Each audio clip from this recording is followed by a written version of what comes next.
নমস্কার বন্ধুরা, তনুশ্রী রান্নাঘরে আপনাদের সকলকে স্বাগত জানাই। আশা করছি আপনারা সকলে ভালো আছেন, সুস্থ আছেন। আর আপনাদের সকলকে জানাই শুভ শারদীয়ার প্রীতি, শুভেচ্ছা, অভিনন্দন এবং অনেক অনেক ভালোবাসা।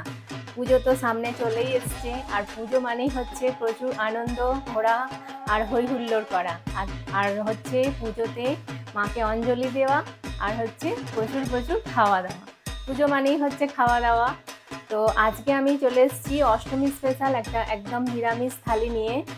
খুবই সামান্য উপকরণ দিয়ে কিন্তু খুবই টেস্টি একদম একটা খাবারের থালি আজকে আমি বানাবো। তো এই প্রথম আমি এরকম একটা খাবারের থালি বানাতে যাচ্ছি। তো আশা করছি আপনাদের ভীষণ ভালো লাগবে থালিটা। তো চলুন তাহলে সম্পূর্ণ থালিটা দেখার আপনাদেরকে অনুরোধ রইল। তাহলে চলুন এবার রান্নাটা আমরা শুরু করি।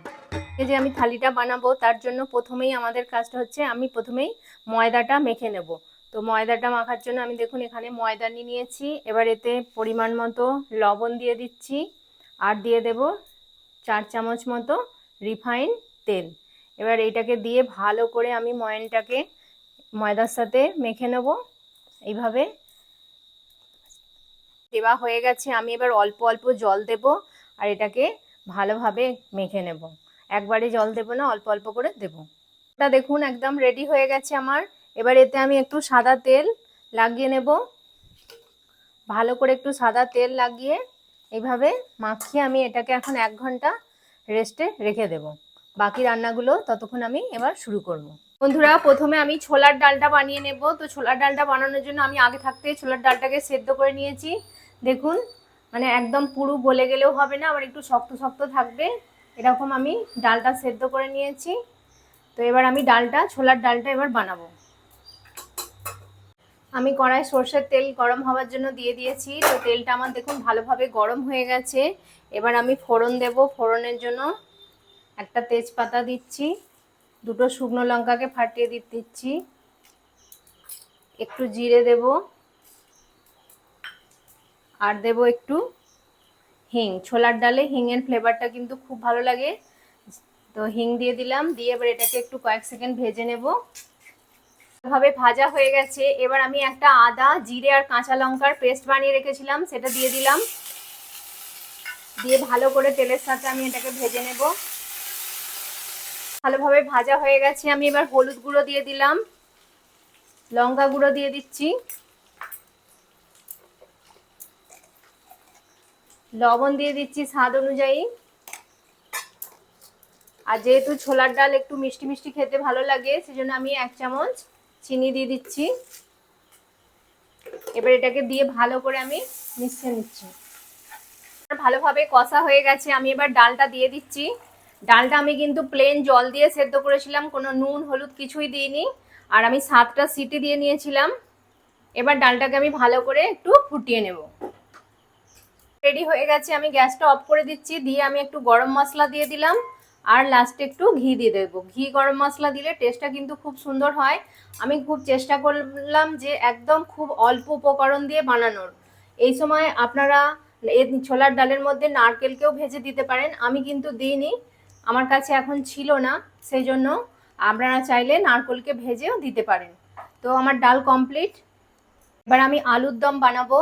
আমি নিরামিষ আলুর দম বানাবো, তার জন্য আমি একটা মশলা আগে থাকতে রেডি করে নিয়েছি। এর মধ্যে আছে গোটা গরম মশলা, মানে 2টো এলাচ, 2টো লবঙ্গ, 2টো দারচিনির ছোট টুকরো, একটা শুকনো লঙ্কা, একটু গোটা ধনে আর জিরেকে শুকনো খোলায় টেলে নিয়ে এটা গুঁড়ো করে নিয়েছি।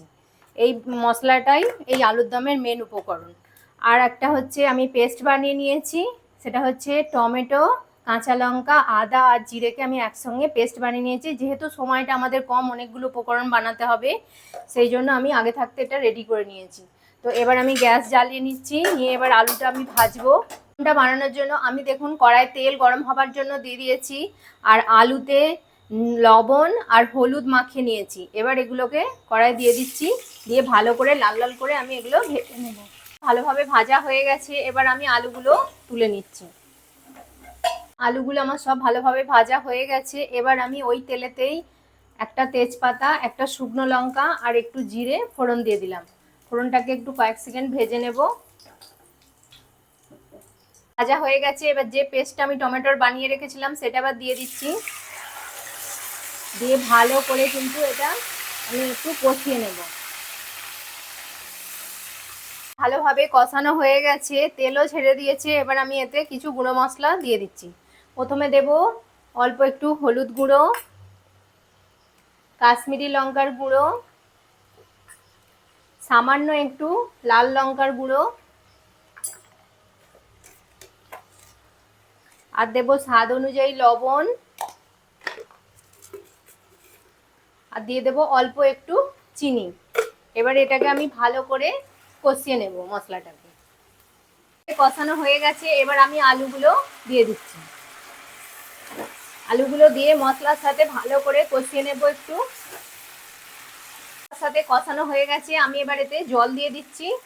খুব বেশি জল দেব না, যেহেতু এটা কষা কষা মতো হবে। এবার এটা আমি একটা চাপা দিয়ে দেব, দিয়ে এটা সেদ্ধ হতে দেব। বন্ধুরা, আলুর দমটা আমার একদম রেডি হয়ে গেছে। এবার যে ভাজা মশলাটা আমি বানিয়ে রেখেছিলাম, সেই ভাজা মশলা থেকে আমি 1 চামচ মশলা এখানে দিয়ে দিলাম। দিয়ে এবার ভালো করে মিশিয়ে দেব। দিয়ে আমি গ্যাসটা বন্ধ করে দিলাম। দিয়ে এবার এটাকে আমি মিশিয়ে ভালো করে একটু স্ট্যান্ডিং টাইমের জন্য চাপা দিয়ে একটু রেখে দেবো। লুচি হবে আর তার সাথে বেগুন ভাজা হবে না, সেটা তো ঠিক মানায় না। লুচির সাথে বেগুন ভাজা কিন্তু মাস্ট। তো সেই জন্য আমি দেখুন এরকম লম্বা লম্বা করে বেগুন কেটে নিয়েছি, আর বেগুনগুলোতে নুন হলুদ দিয়ে ভালো করে আমি মেখে নিচ্ছি। আর কড়াই আমি তেলও গরম হতে বসিয়ে দিয়েছি ভাজার জন্য। তো তেলটা আমার গরম হয়ে গেছে। এবার আমি এটাকে ভালো করে নুন আর হলুদটাকে মাখিয়ে নিচ্ছি বেগুনের সাথে। এরকম লম্বা লম্বা বেগুন ভাজা খেতে কিন্তু খুবই ভালো লাগে, যে কোনো অনুষ্ঠান বাড়িতে লুচির সাথে ঠিক এইরকমই লম্বা লম্বা বেগুন কিন্তু দেওয়া হয়। তো এটা খেতে কিন্তু জাস্ট অসাধারণ লাগে লুচির সাথে। তো আমার তেলটা ভালোভাবে গরম হয়ে গেছে, আমি এবার এক এক করে বেগুনগুলো ছেড়ে দেব।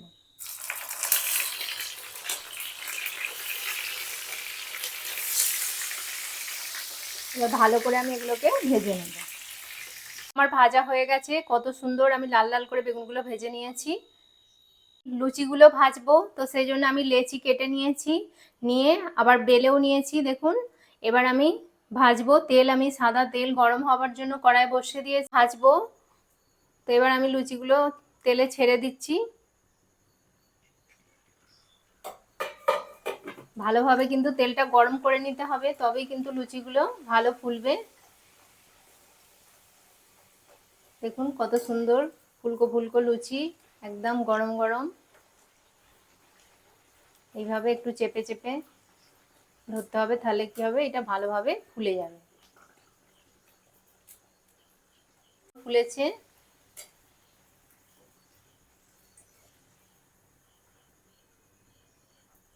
আমি এবার লুচিটা তুলে নিচ্ছি। বন্ধুরা, আমার সব রান্না কমপ্লিট হয়ে গেছে। আমি এবার একটা থালি সাজিয়ে নেব, অষ্টমীর স্পেশাল একদম নিরামিষ একটা থালি। তো এবার আমি প্রথমে লুচিটা দিয়ে দেবো থালিতে। গরম গরম একদম ফুলকো ফুলকো লুচি, দেখুন কত সুন্দর লাগছে দেখতে। দিয়ে দিলাম। এবার আমি যে লম্বা করে বেগুনটা ভেজেছিলাম, সেই বেগুনটা দিয়ে দিচ্ছি।